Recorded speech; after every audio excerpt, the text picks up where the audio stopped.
also rely on mga ano mga cardinals or something kasi napaka schematic yung ganitong behavior, not gonna lie. Pero I do had something na send ko na nakita ko sa Facebook a while ago. Ibig sabihin wala silang dokumento na ano na invalid ang Novus Ordo. Exactly. Kung walang dokumento, claim lang, di totoo 'yan. Pangalawa, kung sasabihin nila ngayon na mali ang Novus Ordo, tatlo sa mga confirmed na Eucharistic miracle nangyari sa Novus Ordo. Ngayon, Ex- mhm. kung tatlo sa mga confirmed, approved na Eucharistic miracle nangyari sa Novus Ordo, ba't nangyari yun kung invalido? Hindi ko gets kasi all they do is just to promote yung Yan na nga, may tradition. tinanong kasi ako dati is, traditionalist, SSPX, tinanong ko siya na kung invalid ang Novus Ordo, ang tanong, bakit nagkaroon ng tatlong approved na Eucharistic miracle sa Novus Ordo? Yung nangyari sa Buenos Aires, Argentina. Yon. Mhm. Ano yon? Novus Ordo yon. Yung Mhm. nangyari sa Sokolka, Poland. Novus Ordo rin yon. Mhm. Yung, saan ba yung isa nangyari? Meron Mhm. pa isa nangyari, Novus Ordo pa rin yon. Isa lang yata Mhm. yung sa Latin Mass, yung sa Lanciano, Italy. Latin Mass yon. Yun lang Mhm. mag-isa, ang alam ko. Pero sa Novus Ordo, Oo. maraming Eucharistic miracle nangyari. At take note, meron siyang link doon sa unang Eucharistic miracle. Oh. Ooh, So, interesting. ang tanong ko sa kanila na hindi nila masagot, kung talagang invalido yan, nasaan ang Catholic official document na hawak mo na invalido ang Novus Ordo? Walang may pakita. Pangalawa, bakit may tatlong approved na Eucharistic miracle na nangyari sa Novus Ordo, gayong sa traditional Latin Mass, isa lang naman yung Lanciano, Italy. Meron bang ibang, bakit siya invalido may nangyari tatlong approved na Eucharistic miracle dyan? Hindi masagot yan ng mga traditionalist. Mm. Yun. I do send something sa WhatsApp. Screenshot yan sa Facebook. Screenshot sa Facebook, sinend mo sa Yeah. WhatsApp. Mhm. Mhm. Okay, tingnan natin yung WhatsApp natin. Ito, so, buksan ko muna. Okay, wait lang ha. Mhm. WhatsApp. Meron ba akong WhatsApp dito? Wala akong WhatsApp, so i-download ko na lang ito. I-download para mabuksan natin. Mhm. Okay. Okay, So, I was wondering how isa lang ang miracle ang traditional Latin Mass after all those like years, like oh, kasi Lanciano Novus Italy Ordo lang. appeared sa Vatican II. Lanciano Italy lang. Ah, akala ko kasi Lanciano Italy lang. yeah. Ito, basahin natin ha. Mhm. Tingnan natin ito. Mhm. Itong post na ito ay galing kay reference. Ano yung ano ko dito, yung aking ito, reference pala. So, reference, marami palang nakabukas na picture kaya pala di ko agad makita. Ito, sabi dito ni... iyak na naman. Wait lang ha, kay si Senara dito. Okay, Oh. if anyone says that the ceremonies, vestments, and outward signs which the Catholic Church uses in the celebration of masses are incentives to impiety rather than stimulants to piety, let him be anathema. Okay? Mhm. Session. Wait lang muna. Tanungin nga natin ito. Ito muna, screenshot ko muna ito ha. Para makuha natin yung dokumento. Okay. Screenshot ko muna siya. Tanong ko muna kay ChatGPT. Mhm. Ayan. ChatGPT naman try use Dola. Dito na nga ako kay Magisterium AI. Ay, Stream AI, wait lang ha. Kaya ba siyang mag-insert ng picture? Hindi niya kaya mag-insert ng picture. So, dito ako kay ChatGPT. Okay.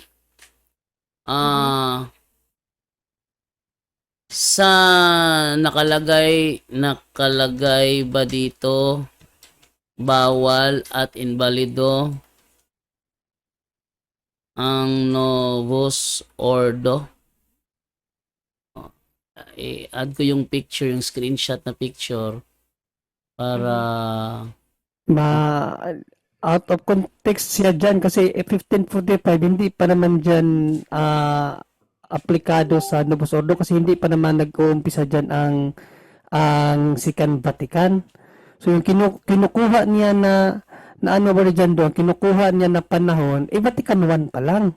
Wala pang umiiral na Vatican 2. So hindi talaga po pwede maano yung sa Vatican 2 dyan kasi wala pa yan eh. Wala Okay. pang Vatican 2 dyan. Out of context naman siya sa panahon. Talagang out of context, Brother John Ray, kasi tinanong ko ito kay ChatGPT, batay ito sa picture na sinenya. Iparating mo to sa nag-post, Kodjo.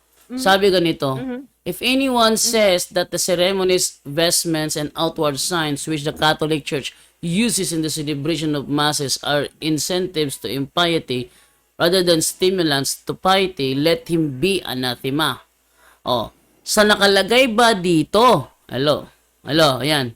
Sa nakalagay ba dito, bawal ba at invalido ang Novus Ordo? Maikli at diretsahan, hindi. Walang sinasabi dyan na bawal o invalido ang Novus Ordo. Paliwanag natin ng malinaw ayon sa tamang Catholic context. Ano talaga ang sinasabi sa Canon 7, Session 22 ng Council of Trent? Ang tinutuligsa ng kanon ay ang ideya na ang mga seremonya, kasuotan at panlabas na tanda ng misa ay naguudyok sa kasamaan sa halip na kabanalan. Oh, ibig sabihin yun palang ang bawal yung naguudyok ng kasamaan. Yung Novus Ordo, wala namang inuudyok ng kasamaan.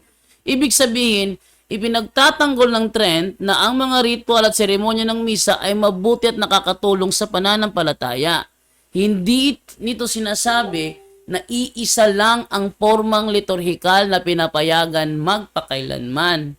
Bakit hindi tinatamaan ang Novus Ordo? Ang trend ay dogmatic sa sakripisyo ng misa, hindi sa eksaktong anyo ng ritual. Pangalawa, ang anyo ng liturhiya ay saklaw ng otoridad ng simbahan, lalo na ng Papa. Pangatlo, ang Novus Ordo ay may valid matter, yung tinapay at alak. Mayroon siyang valid form, yung salita ng konsekrasyon. May valid minister siya, yung ordinadong pare. At may intention ng simbahan. Kaya valid at licit ang Novus Ordo. Ano ang let him be anathema dito? Hindi ito tumutukoy sa pagbabago ng wika. Tandaan ninyo, ang orihinal na misa hindi wikang Latin. What? It's not Latin? Hindi Latin, Aramaico ang wika ni na Jesus. Nung sila ay nag-celebrate ng banal na hapunan, hindi sila gumagamit ng wikang Latin. Ang ginagamit nila yung kanilang mother tongue. Ano yung kanilang mother tongue? Ang mother tongue nila yung Aramaico.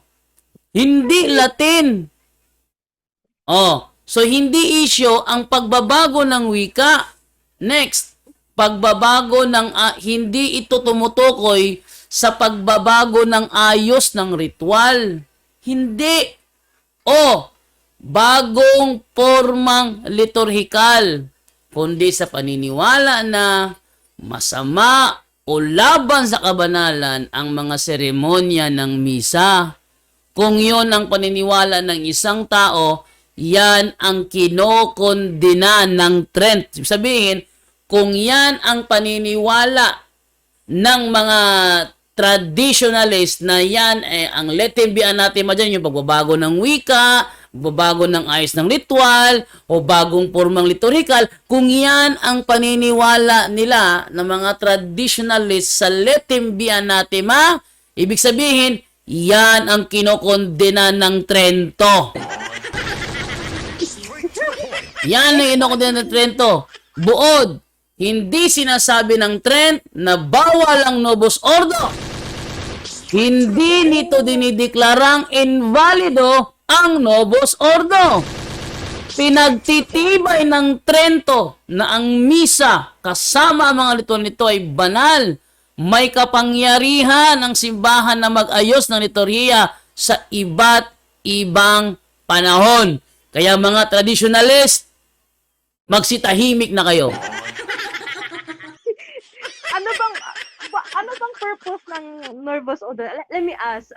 Ang purpose ng Novus Ordo para mas lalong lumawak ang mga mananampalataya. Halimbawa, nakapasok ka na ba sa misa ng traditionalist? Latin? Napasok mo na ba? Hindi pa. Latin, wala. Not yet. I didn't experience that. Hindi pa. SSPX. Narasa mo sa SPX. Wala pa. Not Hindi yet. rin. Naalala ko dati, way back 2014, 2015, merong isang member ng Catholic Faith Defender sa Tagbilaran City na ang pangalan ay Joseph Celos. Minsan, inimbitahan niya ako na sumama sa kanilang simbahan para umaten ng misa. Hindi niya sinabi sa akin sa SSPX niya ako dadalhin. Ang sabi niya lang sa akin, samahan mo ko, libre kita snacks pagkatapos. Dahil sa ang kanyang pinangako libre snacks, ako naman dahil payat na payat ako ng panahong yun, syempre sasama ako. Sobrang payat ko ng panahong yun. Para akong kasing payat ni Jared ng panahong yun. O di kaya mas payat ako kay Jared ng panahong yun. Ang nangyari, sumama ako. Pagpasok ko dun sa loob, wala akong idea na SSPX pala yun. Wala akong idea. Ang nakita ko lang, para akong nasa panahon ni Jose Rizal. Char. Yung uniforme ng pare, napakalaki ng cross sa likod. Loh, katulad doon sa pelikulang Jose Rizal. Tapos yung mga babae, lahat may belo. Walang babae nagsimba na walang belo. Lahat nakabelo. Sabi ko. It gives me like Maria Clara at Ibarra. Oh, parang panahon ni Maria Clara at Ibarra nung panahong yun.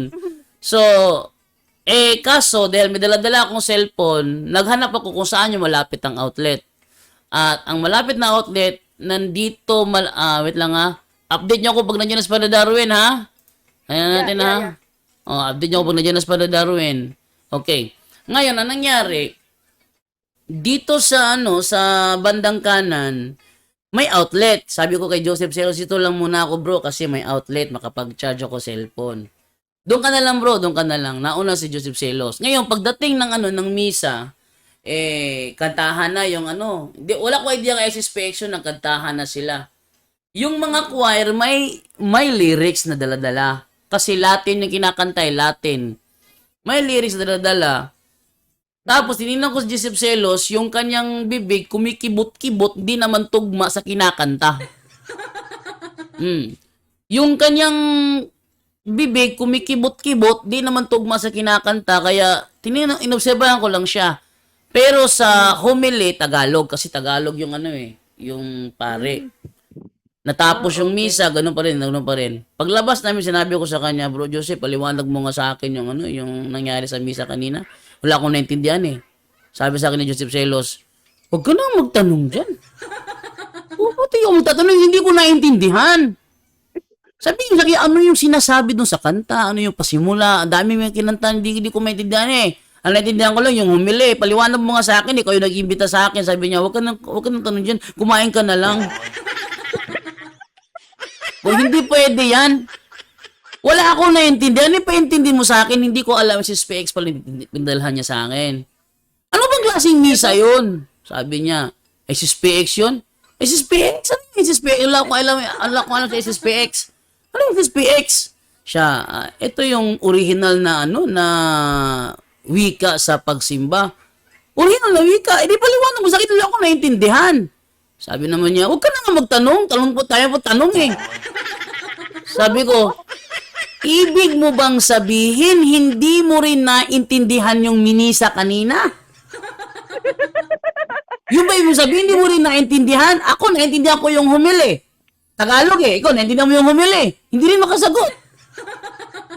This is like watching anime without Oh. a subtitle. Hindi rin siya makasagot. Tinanong ko siya, naintindihan mo yung humili? Sabi niya, Tagalog eh. Ako naintindihan ko yung humili. Ikaw di mo naintindihan. Yung mga kinanta yung mga oras, yung mga unang mga mga pinagsasabi doon, naintindihan mo yon? Hindi. Paano ngayon yan? Sa aming simbahan, Joseph, sama ka. Simula pa ng una, pagpasok mo, pagtunog ng kampana, pagtunog ng mga bell, papasok yung mga sakristan, kasama yung pari na kalinya, lahat hanggang sa katapusan, maiintindihan mo at makakasabay ka. Kanina, yung bibig mo kibot ng kibot, wala, hindi naman tugma sa kinakanta. Sabi ko sa kanya, ang sabi niya, ay, ayoko dyan, invalido yan. Ano invalido? Kung saan naiintindihan ng buong misa, invalido. Ano klaseng utak yan? Sinabi ko kay Joseph Celos.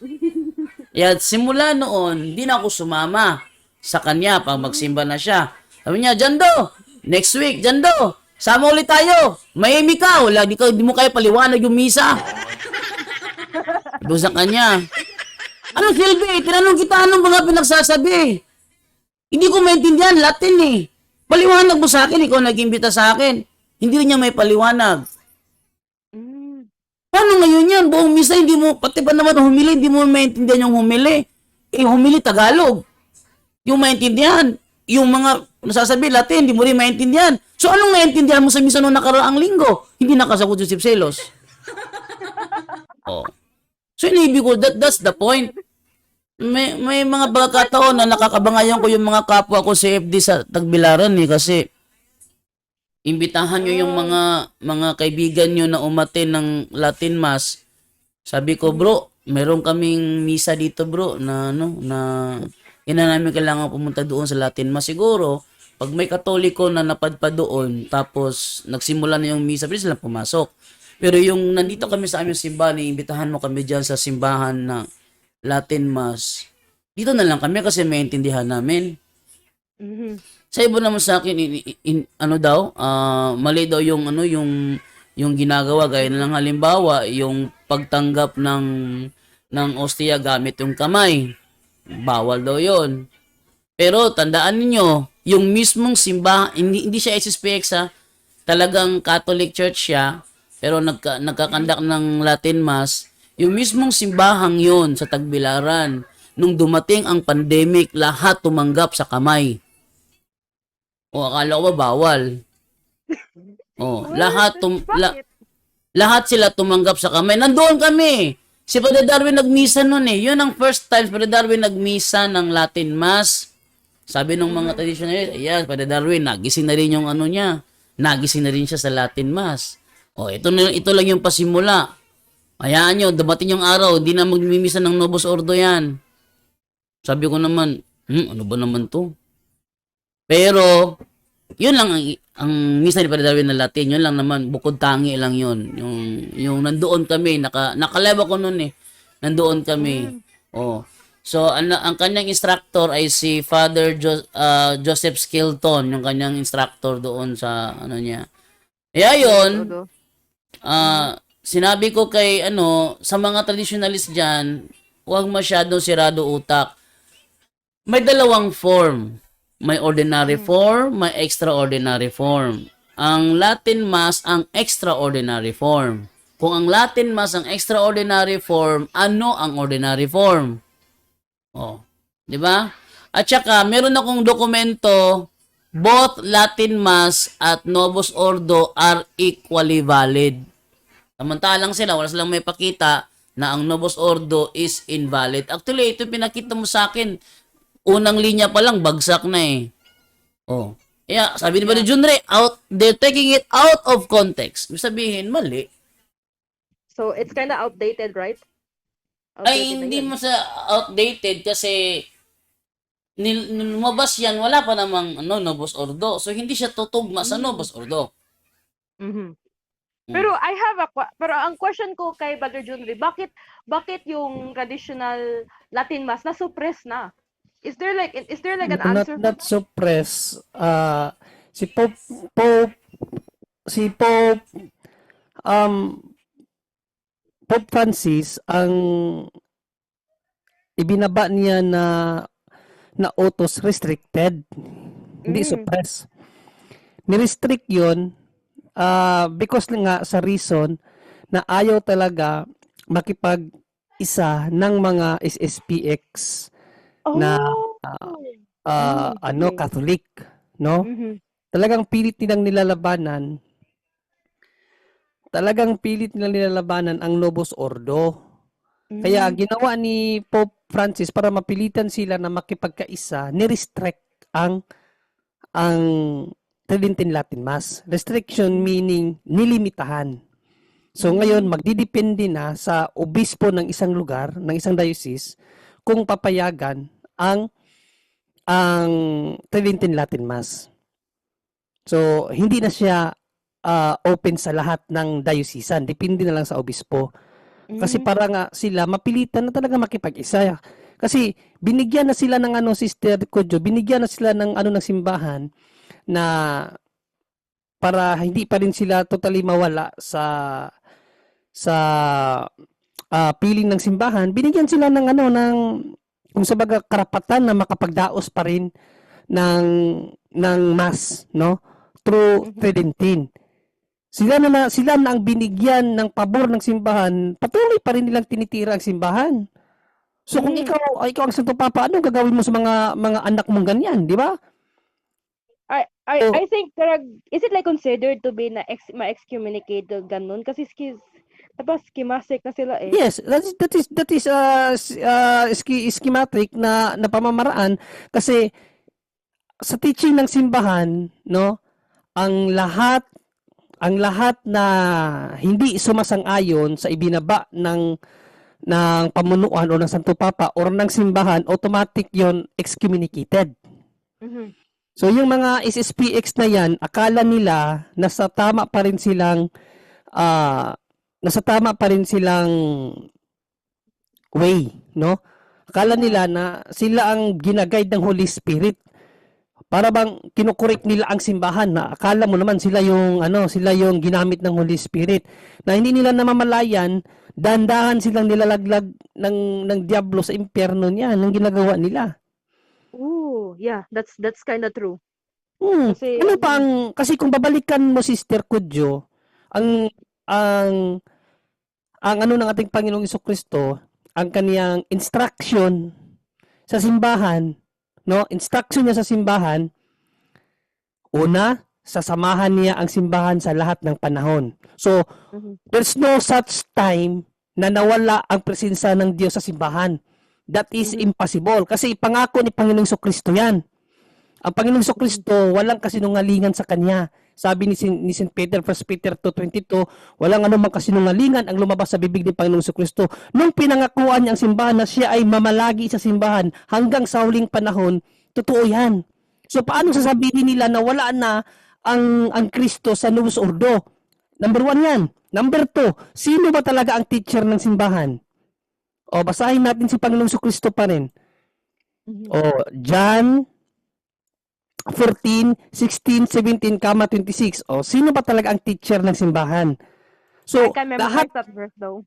lahat ng itinuturo ng simbahan, hindi yan galing lang sa mga obispo, Santo Papa. Galing yan mismo sa banal na Espiritu. Dahil the teacher of the church is God Himself, the Holy Spirit. O, basahin natin John 14, 16, 17, 26. Dadalangin ako. Sa 15 natin umpisan. Kung iniibig ninyo ako, ang salita dito ating Panginoon Jesucristo, tutuparin ninyo ang aking mga utos. So, ang pagtupad sa utos ay pag-ibig sa Diyos yan. Ito ang dapat maunawaan ng mga SSPX, no? Dadalangin ako sa Ama, sabi ni Panginoon Jesucristo, upang kayo'y bigyan niya ng isang patnubay. Ano nang ibibigay sa kanya, Sister Kodjo? Patnubay. Exactly. Patnubay.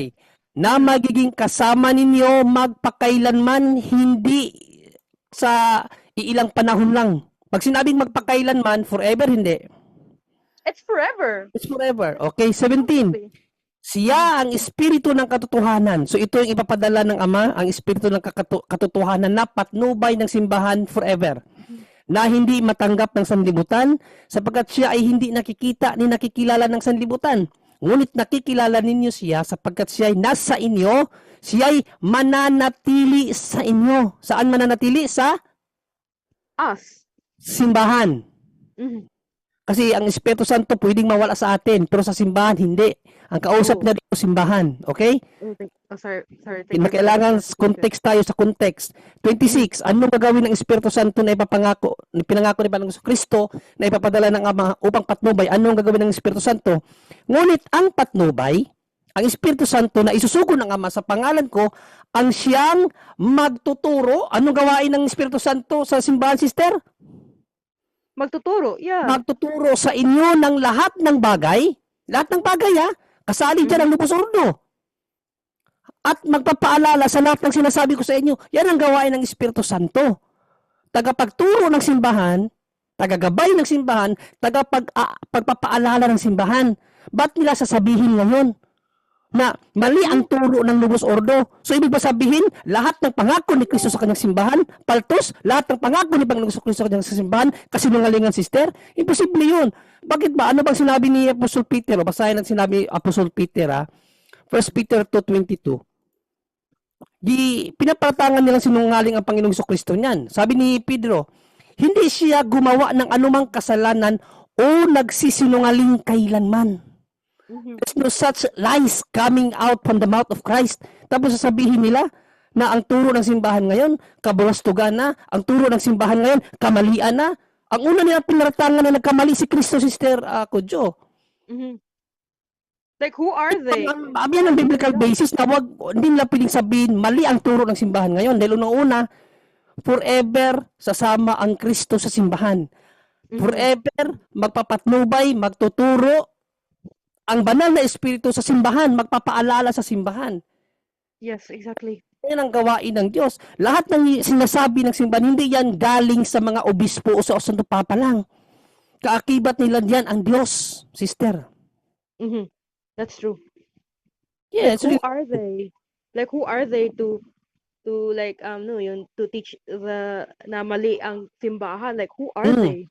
That is why sa panahon ni Pope Francis, no, sa kanyang motu proprio, ibinaba niya na i-restrict ang pagdadaos ng Tridentine Latin Mass.